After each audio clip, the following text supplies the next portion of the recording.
اقرأ باسم ربك الذي خلق.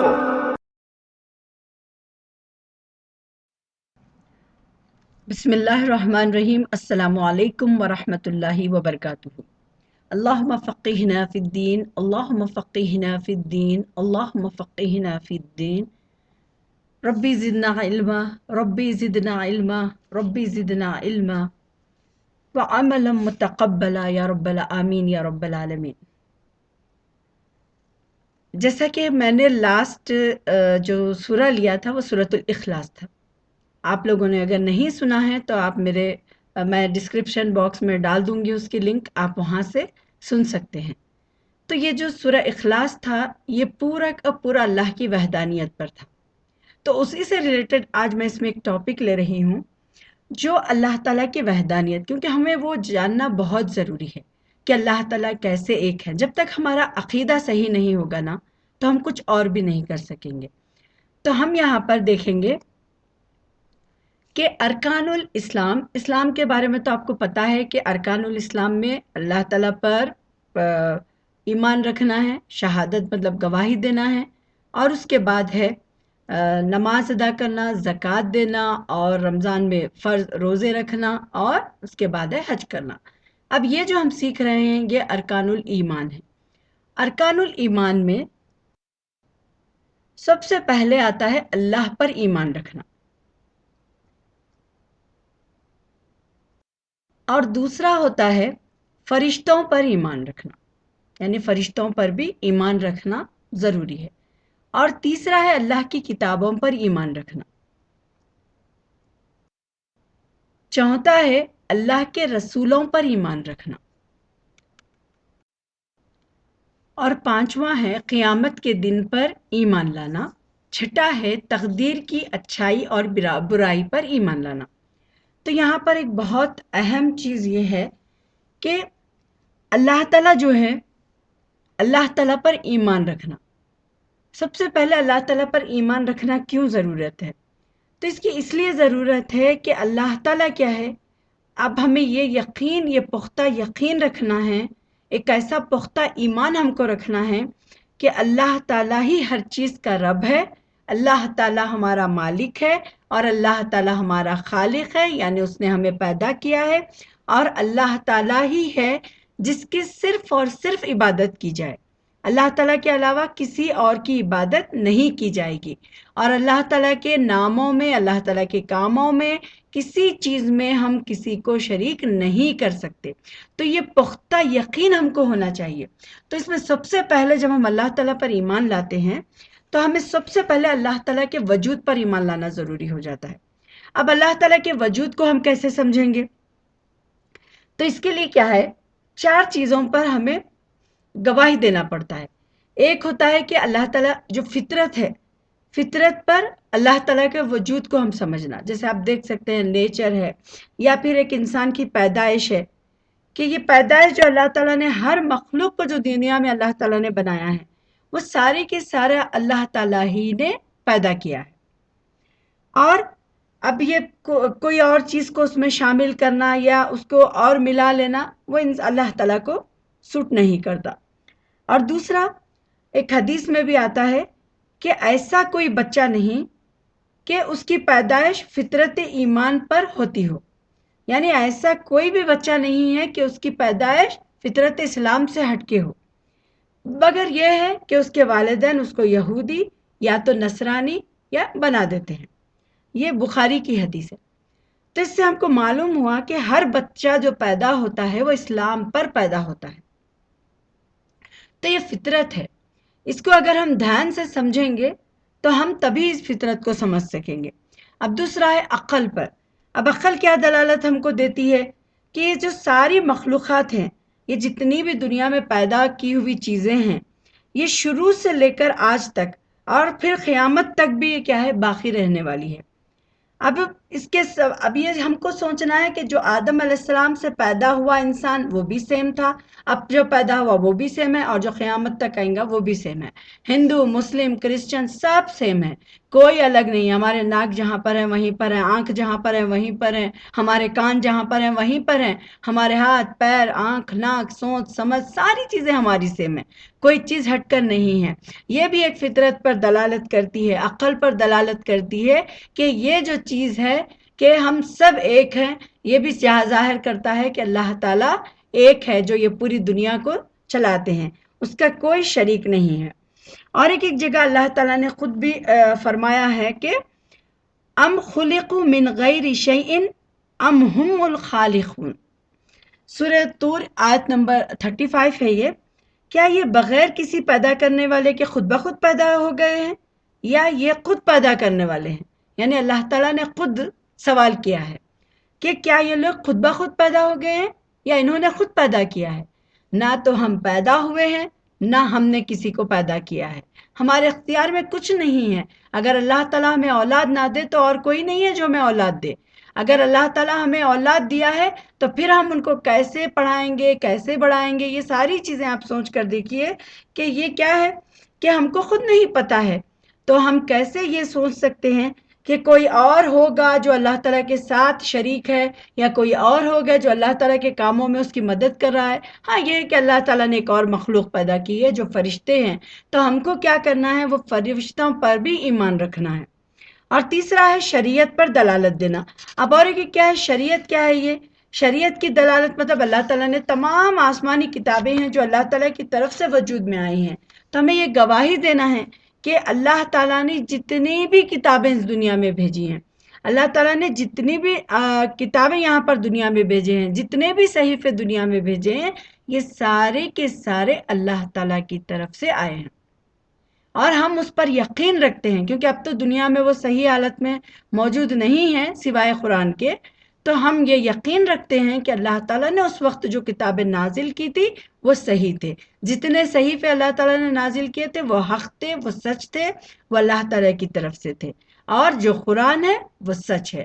تو ہم یہ شریعت کے جو احکامات آتے ہیں اس پر بھی ہم کو یہ گواہی دینا ہے کہ اللہ تعالیٰ نے جو حکم ہم کو دیا ہے وہ حکم بالکل سچ ہے، اس میں کوئی تبدیلی ہم نہیں کر سکتے۔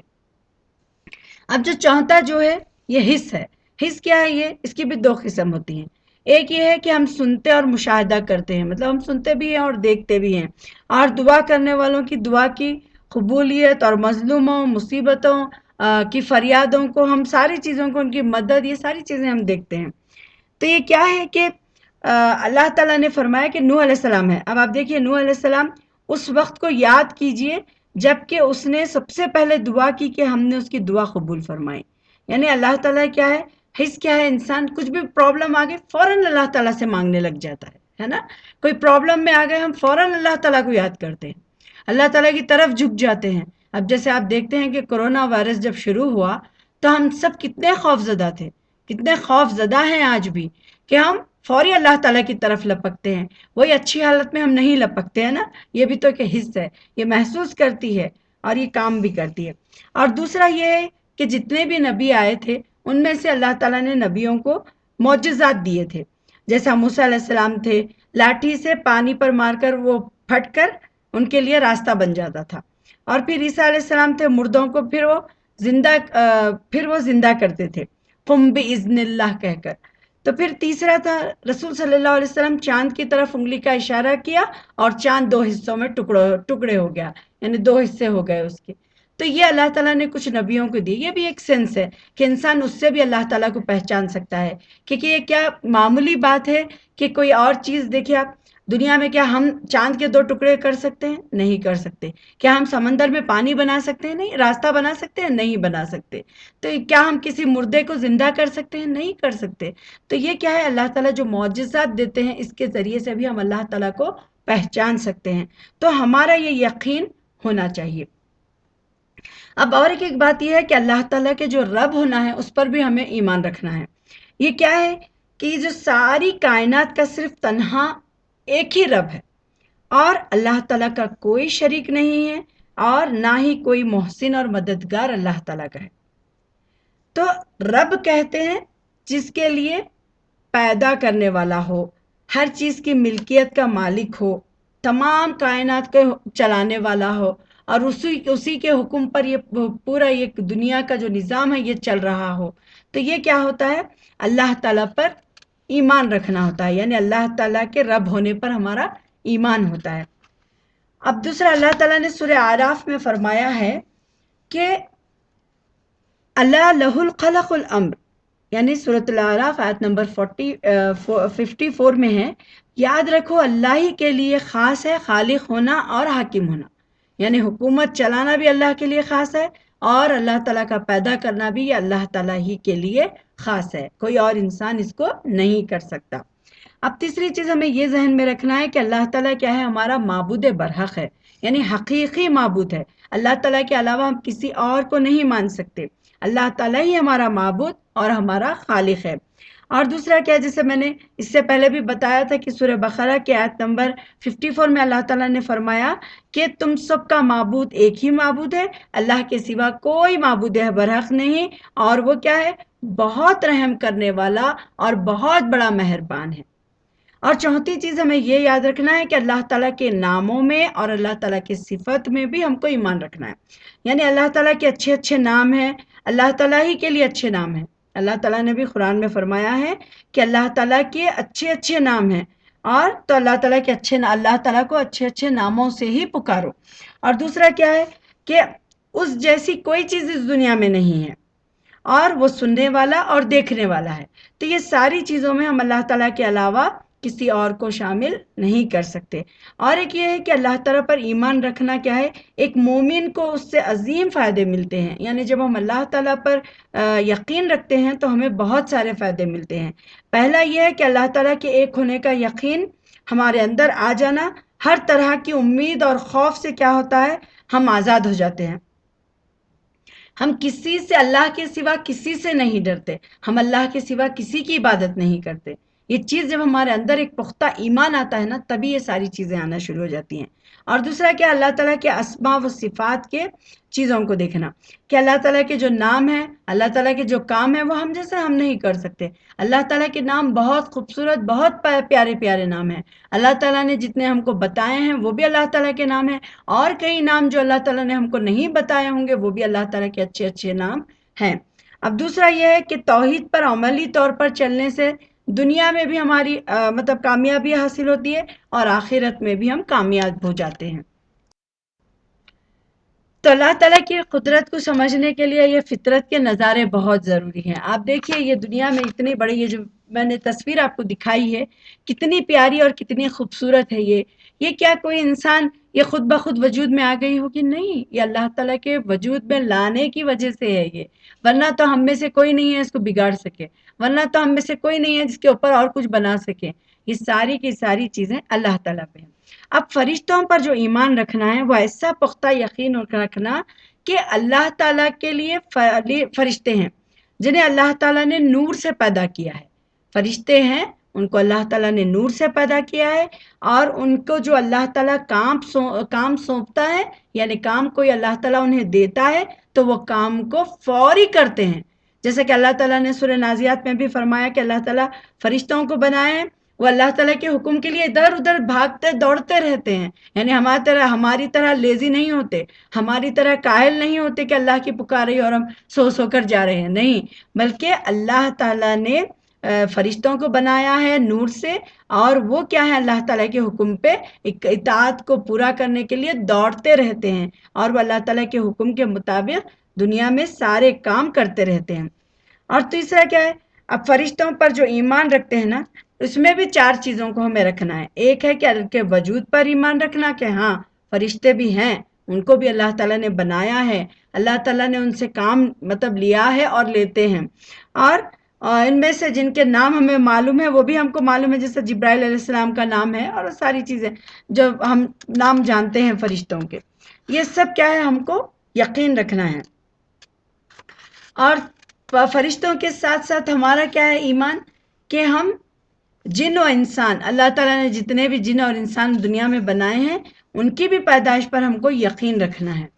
تو یہ تھا جو ہم کو یہ ذہن میں رکھنا ہے، اللہ تعالیٰ کی کتابوں پر یقین رکھنا۔ اب دوسرا کیا ہے کتابوں پر اللہ تعالیٰ کے یقین رکھنا؟ کہ اللہ تعالیٰ میں ایسا یقین ہونا کہ اللہ تعالیٰ نے کتابیں بھیجی تھی اپنے نبیوں تک، اور نبیوں نے ہم تک اس دین کو پھیلایا ہے، یہ بھی ہم کو پورا یقین رکھنا ہے۔ کہیں بھی اگر ہمارے ایمان میں تھوڑی سی ڈگمگاہٹ آ گئی، مطلب سمجھ لیجئے کہ ہمارا ایمان برباد ہو گیا۔ تو ہمیں یہاں پر پورا پختہ اور کامل یقین رکھنا ہے کہ اللہ تعالیٰ نے دنیا میں کتابوں کو، صحیفوں کو بھیجا تھا، اور وہ بالکل صحیح ہیں۔ اور چوتھا کیا ہے؟ رسولوں پر ایمان رکھنا، کیونکہ یہ بھی بہت بڑا یقین ہے یہ کہ رسولوں کو، اگر ہم کتابوں کو مان رہے ہیں، اللہ تعالیٰ کو مان رہے ہیں، فرشتوں کو مان رہے ہیں، رسولوں کو نہیں مانیں گے تو بھی ہمارا ایمان کمپلیٹ نہیں ہے۔ تو ہم کو کیا کرنا ہے؟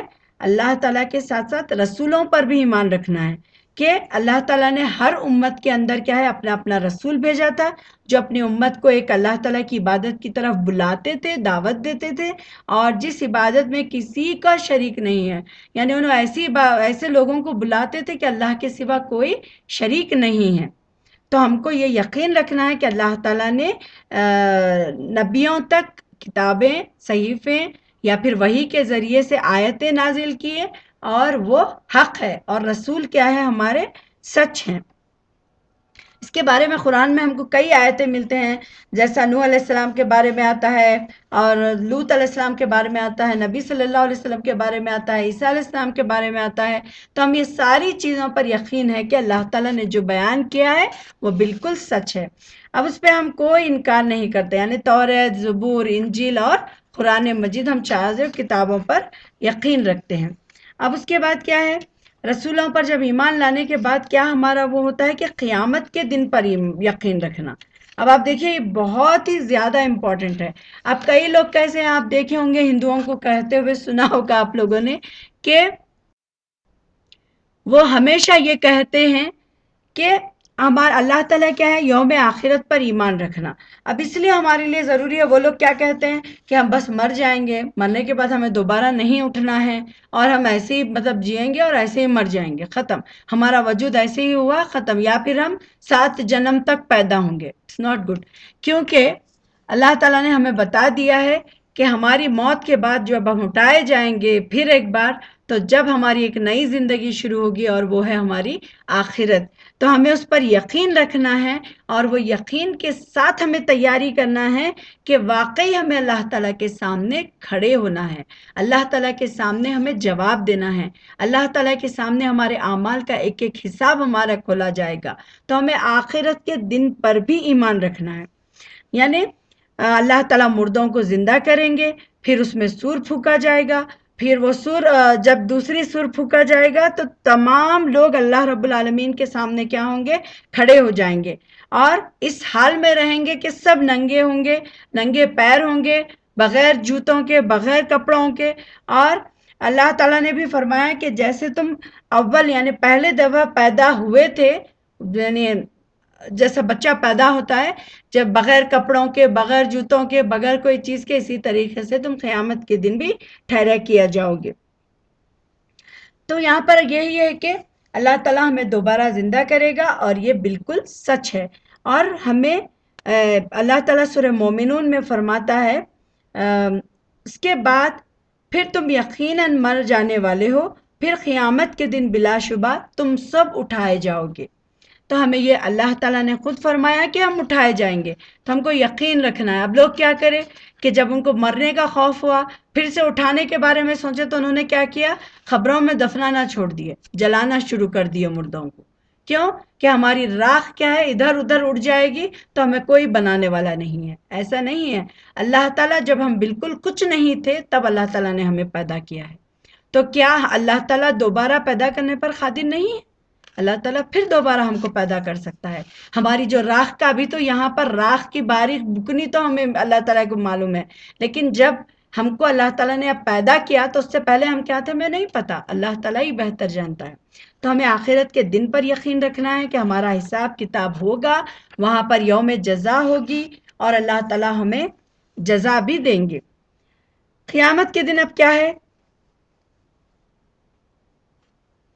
وہاں پر اللہ تعالیٰ ٹھیک ٹھیک اعمال کو تولیں گے، یعنی ترازو میں رکھے جائیں گے ہمارے اعمال۔ اگر ہمارا پلڑا بھاری ہوگا تو ہمارا پلڑا اگر بھاری ہوگا اچھے اعمال کا تو ہم جنت میں جائیں گے، اگر برے اعمال کا ہے تو پھر ہمارا کہاں پر ٹھکانہ ہے؟ جہنم ہے۔ اگر ہمارا اچھائی اور برائی کا اعمال نامہ جو بیچ کا ہے، یعنی اس وقت ہمیں پھر اعراف میں رکھا جائے گا، اب ہمیں پتہ نہیں ہوگا کہ ہم جنت میں جائیں گے یا دوزخ میں جائیں گے، تو وہ بھی ایک بہت بڑا مطلب وہ رہے گا۔ تو ہم کو اللہ تعالیٰ پر اور آخرت کے دن پر بھی ایمان لانا بہت زیادہ ضروری ہے، اس کے بغیر ہم کوئی آخرت کے لیے تیاری نہیں کر سکتے۔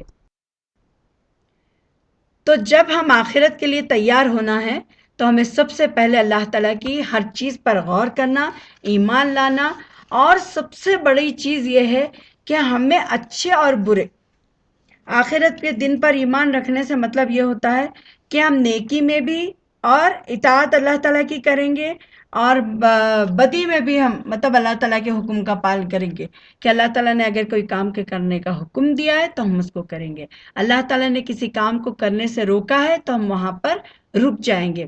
اور چھٹی چیز یہ ہے کہ ہم آخر قیامت کی، یعنی جب تقدیر پر ایمان لائیں گے۔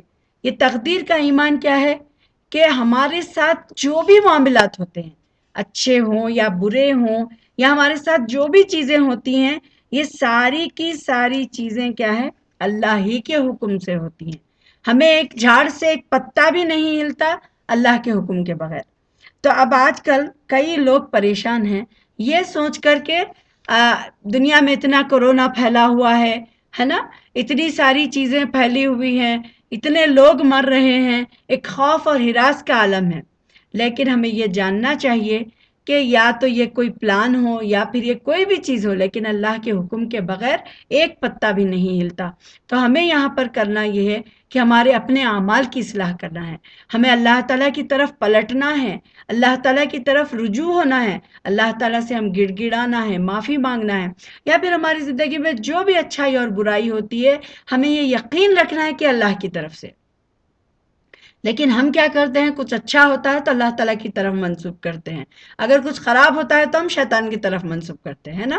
تو ایسا نہیں ہے، جو بھی اچھا اور جو بھی برا ہے یہ اللہ کے حکم سے ہوتا ہے، کسی کے کرنے کی وجہ سے، کسی کے بولنے کی وجہ سے، کسی کے ہونے کی وجہ سے نہیں ہوتا، یہ اللہ کا حکم ہوتا ہے، وہی ہوتا ہے ہمارے ساتھ جو اللہ کا حکم ہوتا ہے۔ تو ہمیں اس کے لیے کیا ہے کہ یہ یقین رکھنا ہے کہ جو کچھ بھی ہمارے ساتھ ہوتا ہے یہ اللہ تعالیٰ کے حکم کے بغیر نہیں ہوتا، ہر چیز اللہ تعالیٰ کے حکم کے ساتھ ہی ہوتی ہے۔ تو یہ ہمیں اپنے ذہن میں رکھنا ہے۔ تو آج کی جو ہمارا یہ جو ٹاپک تھا میرے خیال سے آپ کو سمجھ میں آیا ہوگا، یہ ایمان کے 6 ارکان۔